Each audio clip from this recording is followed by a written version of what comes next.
In the distant future, the Galactic Empire, a monolithic conglomeration of 1,000 alien species, reigned supreme. Their fleets spanned galaxies, their armies crushed resistance, and their technology dwarfed anything that lesser civilizations could imagine.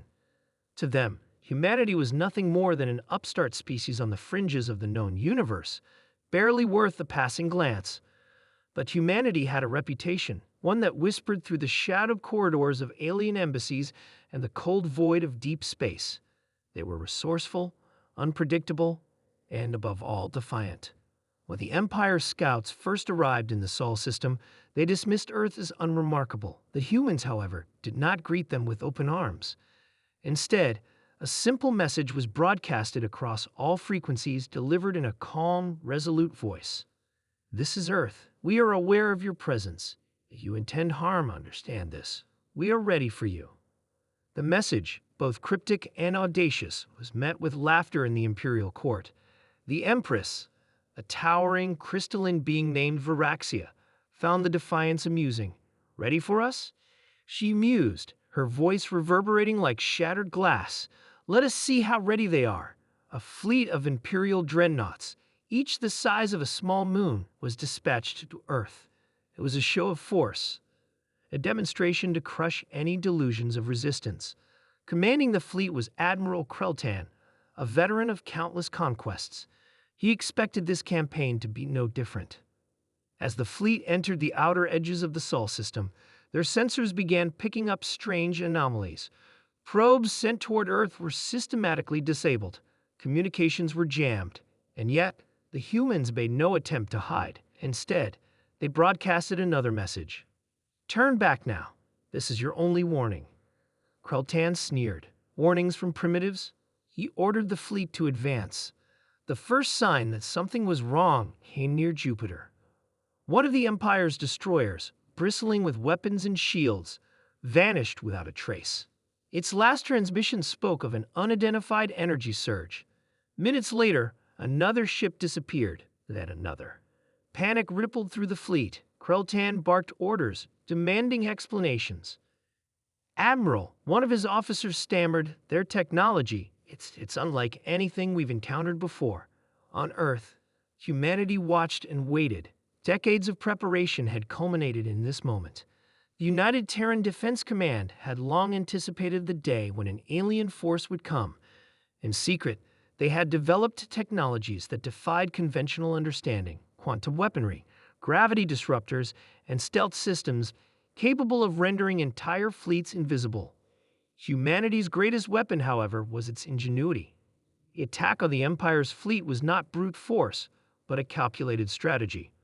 Automated drones, disguised as harmless space debris, infiltrated the enemy ships, disabling systems and planting false sensor readings. Decoy signals lured ships into asteroid fields, where precision-guided kinetic weapons obliterated them. Within hours, half the Imperial fleet was destroyed or incapacitated. Kreltan, once confident in his superiority, now faced a nightmare. "How?" he demanded. "How are they doing this?" The answer came in the form of a transmission. This time, the humans showed themselves. A figure appeared on the Imperial fleet's screens, dressed in a simple military uniform. Her name was General Elena Marquez, Supreme Commander of Earth's forces. "Admiral Kreltan," she said, her voice calm but steely, "you were warned. We did not want this fight, but you brought it to us. Leave now, and you may still save what remains of your fleet." Kreltan's pride would not allow him to retreat. He ordered a full-scale assault on Earth. Massive waves of fighters and bombers descended toward the planet, supported by the remaining dreadnoughts. That was when the true scale of humanity's readiness became evident. Orbital platforms sprang to life, firing beams of pure energy that tore through Imperial ships like paper. Swarms of unmanned combat drones, controlled by advanced AI, intercepted the enemy fighters with ruthless efficiency. On the ground, railguns launched projectiles into the atmosphere, striking targets with pinpoint accuracy. But it wasn't just technology that turned the tide. It was humanity itself. Soldiers fought with a tenacity that shocked the invaders.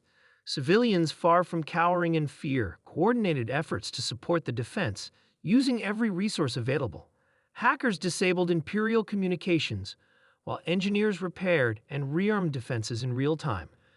As the battle raged, Kreltan's fleet was systematically dismantled.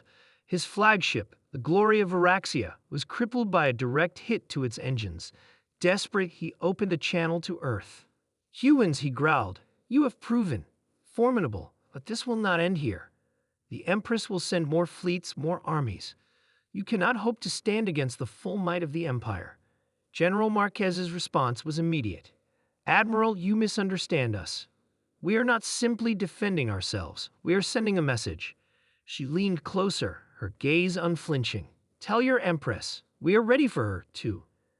Defeated and humiliated, Kreltan had no choice but to retreat. Of the 100 ships that had entered the Sol system, fewer than 10 made it back to Imperial space. News of the humans' victory spread like wildfire, shaking the foundations of the Galactic Empire. For the first time in millennia, the Empress faced a foe she could not easily subjugate. On Earth, there was no celebration. Humanity knew this was only the beginning. They were ready to fight, to adapt, and to survive. And as the stars burned brightly above, one thing became clear. The Galactic Empire had underestimated them, and it would not live to make that mistake again.